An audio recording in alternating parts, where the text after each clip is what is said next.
Let's talk about finding the perfect dog trainer right here in Casper. The goal is to get you and your pup out there enjoying everything our amazing city has to offer together. You know how it is. You're trying to walk your dog, the wind is howling, and maybe you're navigating a busy path with a dog who's interested in everything but you. Well, you're not alone. Casper definitely has its own unique quirks for dog owners, and that's exactly what we're going to get into. So, here's our plan. First, we'll look at what makes having a dog here so different. Then we'll walk through 3 simple steps: figuring out your goals, knowing your options, and then how to vet a trainer. To wrap it all up, we'll talk about some great local spots where you can practice those new skills.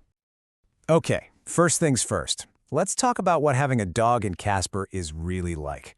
This is about more than just teaching sit and stay. It's about making sure your dog can thrive right here where we live.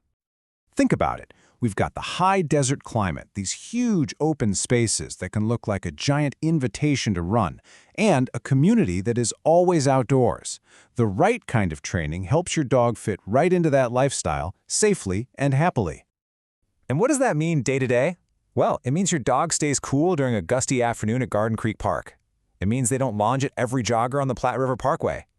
It's also about being a good neighbor, following leash laws and making sure your dog's barking doesn't become a problem. Good training touches on all of this. All right, let's move on to what is probably the most important first step: figuring out what you actually need. You can't find the right person to help until you know what you're trying to fix. So just take a second here. What's going on with your dog? Is it the constant pulling on the leash that's driving you crazy? The jumping on every single guest? Or maybe you have a brand new puppy and you just need to start from square one. Being honest about this is going to make your search way easier. And hey, you're in good company. This chart shows what your fellow Casper dog owners are working on. You can see basic obedience is the biggest piece of the pie, with leash pulling right behind it. But people are also getting help with puppy basics and even more complex things like reactivity. Speaking of those more complex issues, here's a term that's good to know: behavior modification. This is different from standard obedience training. This is a specialized field for deeper-rooted issues like fear, serious anxiety, or resource guarding. If that sounds like your dog, you'll want a trainer who specifically has experience with this. Okay, so you've got your goals. Now we're at step 2, understanding what's actually out there. We're talking about the different types of training, the methods they use, and of course, what it's all going to cost. One of the most important things to look for is a trainer who uses positive reinforcement. It's really the modern standard for effective, humane training. It's all about teaching your dog what you want them to do and building a great relationship instead of just punishing them for mistakes. So you've basically got 2 main paths: private lessons or group classes. Private lessons are amazing for things that happen right in your home, like going nuts when the doorbell rings. Group classes, on the other hand, are perfect for learning to focus around other dogs and people, and they're usually a bit more affordable for the basics.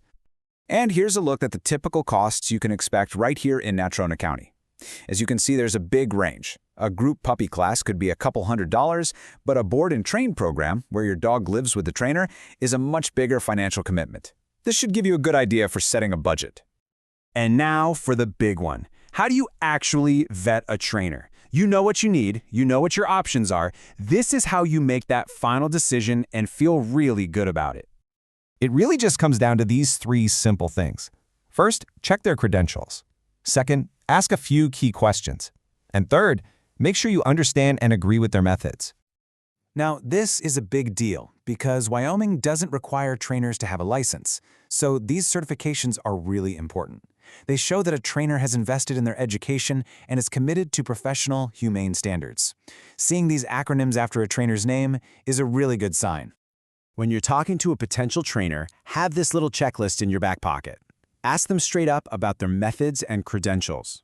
A good trainer will be able to tell you exactly how they'll tailor a plan for your specific dog. And of course, get all the details on costs and policies up front.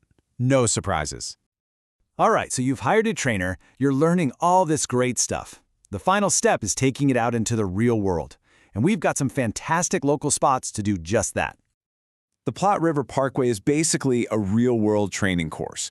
You've got bikes, you've got joggers, you've got other dogs. It's the perfect place to work on keeping your dog's focus on you, all while practicing good leash manners. Once you're ready to work on off-leash skills, like a solid recall, you need a safe, fenced-in spot. The Garden Creek Dog Park is perfect for this. My advice? Try going when it's not so busy, so you can set your dog up for success in a less distracting environment. And for some next-level training, head up the mountain. The trails up there introduce new challenges, like different smells from wildlife and uneven terrain. This is where you can really solidify your dog's focus and build them into a fantastic adventure partner. And as you're going through all this, especially if your dog is newly adopted, just remember this simple rule. It can take 3 days for a dog to decompress, 3 weeks to learn a routine, and a full 3 months to really feel at home. Patience is a huge part of the process, and this helps keep expectations realistic. You know, the work you put in really does pay off in so many ways. It leads to better walks, less stressful visits from friends and family, and really gives you the freedom to get out and enjoy all the amazing outdoor places Casper has to offer with your best friend. Finding that right partner in training is really the first step. So I wish you the best of luck with your search, and I hope you have some absolutely incredible adventures together here in Casper.